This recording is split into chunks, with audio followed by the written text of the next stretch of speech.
Hi, everyone. Welcome to our weekly update today. My name is Angel Williams. I am a client relationship director here at Beck Bodie.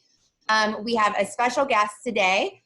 He is the CEO and co-founder of Admit, as well as a New York Times bestselling author. You can the link to his book is in our chat today.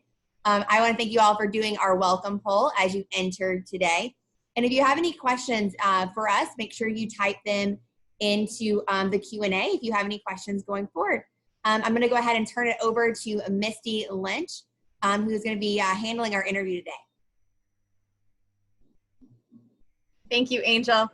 Hi, everybody. Thanks for joining. Hi, Nick. I'm very happy to have you here. I met Nick a few years ago in Boston, and I was really interested in some of the things that he was doing in the education and financial planning for education space. And so I'm really happy to have him join us. But I'd love it if, Nick, if you could tell us a little bit about your company and why you created it. Thank you, Misty, and thanks everyone for joining us today. Admit helps high school families make smart financial decisions about college with personalized software and advice. We help families understand the cost, their ability to afford it, how much they'll need to take in student loans, and whether it's worth it by looking at earnings outcomes by college and major. Ultimately, what we do is we help ensure families are better off after college. And before Admit, I was a vice president at Northeastern University in Boston, and my co-founder, Sabrina, had a similar role at Southern New Hampshire University. And we were friends and often discussed the types of things we were seeing in our respective roles. And one of the themes was that the increasingly expensive cost of college and uneven career outcomes were leading to more student debt and student debt defaults. And so we saw an opportunity to provide more financial education for students and their families to help make sure that they didn't overborrow. And so we started Admit, and 2 years later, we've had nearly 750,000 students and families use our software and learning center. Thank you. I think that that's great. I think there's so much talk about the cost of college, but there's not a lot of conversations about the return on investment, comparing the actual major you choose and the college you choose, which I think is really important when it comes down to the decision making. So that's definitely something that I like to see those numbers, that there's actually families who are getting that kind of help while they're making that big decision. Curious about, I mean, aside from college students this year being sent home in March, what do you think has changed about college due to the pandemic and the way people are now trying to learn virtually and ways that colleges are trying to adjust? Yeah, so it's definitely thrown a wrench into a lot of people's plans this semester, and not just in higher education, but I imagine many of you on the call today may have kids in K-12 or early education that have been affected as well. I saw a survey recently that says 2/3 of schools claim they'll be returning to campus in the fall, and I think it's hard to know at this point, what the reality will be. But many colleges, even prior to COVID, were struggling financially, and with many families saying they may sit this semester out or take a gap year, which recent data shows could be as high as 20% of college goers may sit this semester out. It could cause some small private colleges to close. But the research does seem to indicate that students and faculty are pretty eager to return to campus, and presidents at Brown, Purdue, and elsewhere have made pretty confident claims that they'll be reopening in the fall. So things could get back to some semblance of normalcy sooner than we think, but jury's still out for sure. Do you think that this might change the way college looks in the future post-vaccine, or do you think that most will try to get back to the normal that we had, last year? I think it's important to remember that this is probably going to be limited to just a year. Whether it's a semester or 2 semesters, I think in the fall of 2021, hopefully we have a vaccine and people are back on campus. And given that much of the value of college does come from the credential itself, 1 year out of 4 at the end of the day, I think should be taken in context of the broader ROI and value of education. There's no doubt that there are a lot of benefits of the residential classroom setting, and that's a reason that a lot of people choose certain colleges, such as, the relationships that you build in that environment. And it totally stinks to pay full tuition for something that Yeah. doesn't feel like the same value. Right. As I, on a personal level, I have two kids in private preschool, and we paid, full freight for the whole year in advance. And, for the last 3 months, I've spent 30 minutes a day in a Zoom room, and that's all we've been getting. So I totally get it. Yeah. And I think it's important for families to know that they can use this opportunity to ask for more financial aid from college, even if you consider yourself to be a high earner, because they're doing everything they can to keep enrollments in this uncertain time. And your book talks a lot about the financial aid process. Is there something in general that you feel like, as a former administrator too, that most people maybe aren't taking advantage of, or things that people might have, misunderstandings about in that financial aid process? Yeah, I would say the most common one is that you make too much to receive aid. I think that's a really common misconception. The average discount for higher education is over 50% at this point, and almost everyone receives some amount of aid. I think the most recent data I saw was something in the order of magnitude of 85% of college students receive some amount of aid, whether it be a merit scholarship or financial aid. So it definitely doesn't hurt to ask. I think the second thing I'd say is that it's also never too early or too late to get started saving or asking for more financial aid. You can always save more, and especially with legislation that lets that savings be used for student debt payments, grad school, can be transferred to blood relatives. And then with respect to financial aid, you do need to reapply each year. And so even if you didn't in years past, it's not too late to apply this year. And for almost every family, their situation is not what it was last year. Right. I think a lot of families who might feel like they wouldn't have qualified for aid or not bothered, maybe if that is 85% get something, and with income changing and people having changes to job security through no fault of their own with something like this, I think having that relationship is probably very important with the financial aid office and getting that paperwork in. What are some good things for people to do when their children are small? You said yours are in preschool, mine are first grade and kindergarten. What are some good steps that parents can take that maybe college is, not too close, but also something that, will sneak up on us before we know it? Any good steps that you recommend, or what do you do for your own children as an expert? Sure. So I think this is always a great lesson in the magic of compound interest, which works kind of for you when you're saving and against you when you take out student debt. So, some math that I often share is that $1 of savings early can avoid, many dollars in debt later. If you use the rule of 72, which is, your assets should double divided by your expected growth rate over 72. And so 7% annual growth rate, that would be a doubling every 10 years or so. And so $1 today, doubles in 10 years, that's 2, doubles in 20 years, that's 4, right? So if you expect your kid to be in school when they're 20, $1 saved today is $4 by the time they're in college. And then if you have to borrow those dollars could turn into $2 to $3 with principal and interest. So in other words, $1 saved today could actually be $8 to $12 that you don't have to borrow and repay. And when you think about that, it's truly amazing the type of leverage you can get by starting early. And so for families maybe that are now their kids are maybe in high school, what are some important things when it starts to become very real? What are some things that those families should start talking about or start looking at as that early high school age approaches? Yeah, so for us, we really advise people sticking to, getting the basics right. There's a whole lot of fine tuning you can do with respect to college finance, and some folks are more sophisticated and have the resources to really get in and do that fine tuning. But all too often they don't get the basics right. And for us, the basics are pretty simple. It's don't take more in debt than you expect to earn your first year after graduation. And so what you can be doing in high school is really thinking about and figuring out that number for you.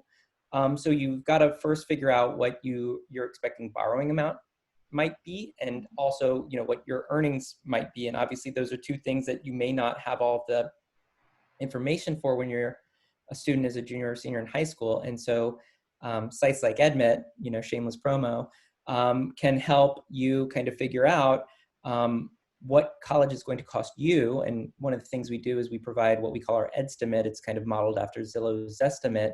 It's your personalized expected cost of a given college. And then you can enter things like how much income you may be able to contribute, any college savings that you have or expect to have. And then the remainder, the gap, is what you'll need to borrow. And then we've also done a lot of work to compile earnings by major data for over 2,000 colleges, and can show you, based on your students' interests, what they may earn after college. And so when you take that expected debt number, that expected earnings number, as long as your first year expected earnings are greater than your debt, you'll probably be able to service it no problem. And that's really kind of how we advise families thinking about building their college list. When you advise families, are you talking with the students as well? Because I feel like hearing this from mom and dad might not be as welcomed as hearing it from somebody who's saying, look, these are the numbers, this is what your payment's going to be after college.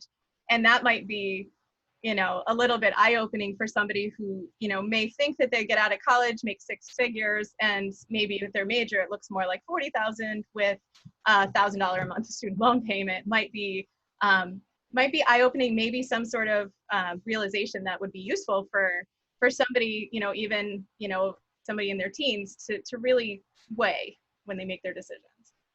For sure. We have content on our website to help guide those conversations around the dinner table. And we also do offer telephonic consults, so we can kind of sit down and have the conversation virtually, of course, to help navigate some of these thorny conversations. But it's interesting, I think what we see generally, and I think this is a kind of an interesting trend, is that the student actually tends to be pretty grounded and conservative. And I don't know, you, Misty, and your team probably have more data on kind of millennials and how they, and we're probably onto zillennials now or whatever, but and how they think about debt. But they actually tend to be more conservative than prior generations. And parents, a lot of parents, want the moon for their children. And so, whereas they may even be more conservative in their own, managing their own finances for their kids' education, they sometimes take these kind of crazy leaps in terms of what, kind of how much they take on to provide that for their children. Yeah, no, I think that's interesting. I'm right in the middle of Gen X and Gen Y. So I think I've narrowly escaped the crushing student debt by probably a few years.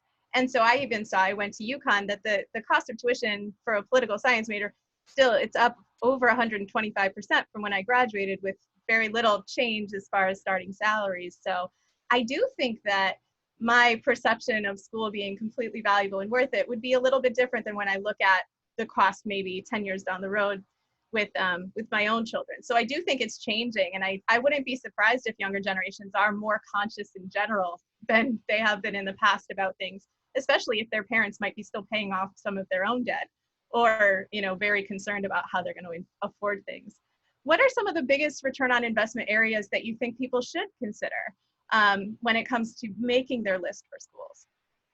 Yeah, so obviously return on investment is cost over earnings, and thinking about how you can take actions today to lower the cost. And one of the things is understanding and building a list that is financially balanced. So one of the things we say is it's more important what you get out of college than where you get into college. Historically, a lot of the guidance counseling at high schools kind of coach students to build these balanced lists that had safety school, kind of a middle schools, and then reach schools. And we urge families to take the same approach with respect to finances. So having some schools that the student may really want to go to that are a little bit more expensive, that may be more of a stretch, and then having a number that are a bit more kind of financial safeties that they can easily cover that any student debt they may have to take out. And that's something that they can do to get a jump on it for sure. And then the next big thing, of course, is earnings. And some schools produce graduates that earn more than other schools. And then another big lever is what the student majors in. And that's obviously somewhat hard to stick to. A lot of students end up changing their major while they're in school, but there are majors that the data shows earn more over time than other majors. So with that, I liked what part of your book has, which I think is worth the price of the book alone, is the timeline for the financial, for filing FAFSA and those deadlines. I think that's important. Also, you have questions to ask different departments, and during the school visit, questions to ask students, questions to ask for the career coaching area.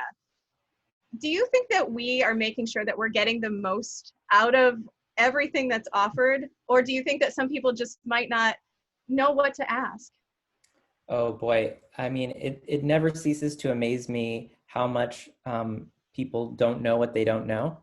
I was doing a customer call yesterday. We were doing some user testing on a new design for our website. And I was talking to a dad of 3, and he had already done it with one of his children, and he had 2 more. And he was just saying how, now that he's going through it a second time, how many things he realizes he didn't get right the first time. And, this isn't one of these things that you get like 10 shots at. Most families only have, 1, 2 kids. Some families may have 3 or 4, but in any event, this is not the kind of thing you kind of have enough pattern reps to really get great at. And so I do think it's important to educate yourself so that you get it as much right as you can, because the thing that we hear over and over and over again is, I wish I knew about EdMit. And while to some extent that makes me feel good to like hear, oh, that means we're doing something valuable, I wish they had said, thanks to EdMit, I did X, Y, Z. And so more people do need to know about these questions and what to ask and how to make sure they're advocating for themselves and their students so that they can get the best bang for their buck. Yeah, it almost is like a negotiation. Like you were saying that most people don't pay the sticker price, on the, what they see for colleges, and that people do get aid. But I think it's important to say, like, am I going to graduate from this? Is this school going to provide me with the resources that I feel will help me finish? Because graduating is very important, because in student loan debt without the degree, that's even harder for a lot of, people to recover from, earnings wise. And so that can be tough for students and parents. I have a question about when people see their expected financial contribution and think, no way can I afford that. What's their next step? Yeah. So this is something I've now seen for the last couple of years since I started EdMit. Nobody has ever seen their EFC and been like, oh, great, no problem. Every single person, no matter how much you make, sees that number and you're like, oh my God, what is the government smoking? How on earth do they expect me to pay that? So this is where it's important to know how different colleges award aid. So every college has a different financial aid strategy based on their own kind of financial wherewithal and business model. Some schools like Fordham are more generous with upper middle class students, where schools that may be kind of very similar on paper, like Villanova, are much less generous with that same type of student, because they tend to award more aid to low to moderate income families. And so knowing these kind of nuanced differences can really help families get the most aid and cover that gap between how much they have on their EFC and how much aid they actually get from the college. Okay. So that's something that then you go back to the school and, start looking at other things. And is there anything that's great for students to do when it comes to the merit-based aid that some schools are more generous, some private schools I read in your book are more generous with, have more wiggle room than the public institutions? Are there any key things that you see are very helpful, or is it mostly activities, SAT scores, good grades, things like that? So this is one area where I'm a bit skeptical, given kind of the insider knowledge that I have, is that a lot of merit scholarships is really kind of disguised discounting, and doesn't necessarily directly correlate to specific activities that the student did. Okay. It's really more of kind of a a way for colleges to bring the price down to make it more palatable to the student and the family. And now with so many colleges today, Yale even no longer taking the SAT, making that optional, I think it ultimately will really come down to the school's ability to close that gap, and the school's kind of model on how they try to fill their class with diverse students from around the country. I think that's great. So seeing, like, doing the research with Edmit, like finding out some more details about the college than just what you learn on the visit or what you see on their websites could be really, really helpful to make sure that if your student is, somebody that that school is going to want, then, that might be more generous when it comes to aid. Let me see. What's next for Edmit and you? I know that you've had some different initiatives, and most of our listeners are in the Northeast Boston area. So what are some different things that are going on with you? Because I think that this is such a helpful tool and such a useful company. But I know innovators are usually always thinking about new ways to improve. So I'd love to hear what's next for you. So our biggest initiative right now is bringing Edmit directly to high schools. We previously were reaching students and families direct to consumer and through our partner channels. But now, especially with the shift to digital learning because of COVID, we're offering Edmit as a resource to high schools looking to provide more college counseling resources to their students. Families now more than ever need to make every dollar count and navigate the complexities of a strange new world with COVID. And so we're launching a new version of our software later this year for back to school. And we have a team focused on bringing it to high schools across the country. And we partner with financial institutions who sponsor it so that when we work with high schools, the students at those specific high schools that are sponsored get Edmit for free. That's awesome. I think that's great. And I love the thought of even more financial literacy in high school. Everyone says, why aren't they teaching this in schools? It's not something everyone's an expert in to be able to start teaching. So I think bringing in the partnerships and the experts is something that it'll help kids and it'll help families too.